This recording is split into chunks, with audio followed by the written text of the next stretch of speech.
This will be called Psalm Titles 1. Now, the book of Psalms entirely is one of my favorite parts of the Bible for many reasons. And one can talk about the Psalms in all types of ways. You can talk about the way they are structured, the type of lines that follow each other with the same words or different words. You can talk about what kind of things they talk about, whether they refer to certain events in certain ages and certain times, and how you can find that in the Psalms.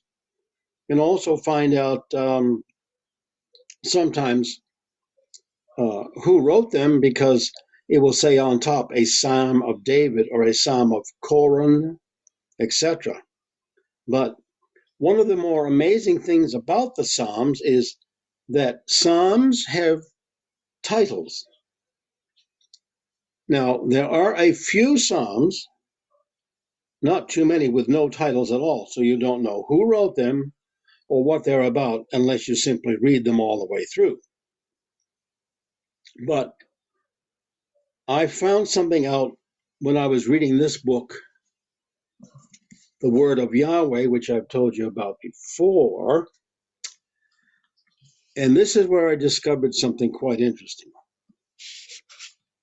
It talks about mistakes made in the Bible, and among them, Psalm titles. Now, I'm going to read you briefly a little section of this book, very tiny print, so I'm going to use a magnifying glass. And it says right here, nearly all versions of the scripture since the Septuagint have perpetually this kind of mistake. Dr. J.W. Turtle, Thirtle, discovered that this was a mistake when he noticed that two independent Psalms in Scripture, namely Isaiah 38, 9-20, and Habakkuk 3, each have three distinct parts. 1, superscripture. 2, a title, and subscripture or endnotes.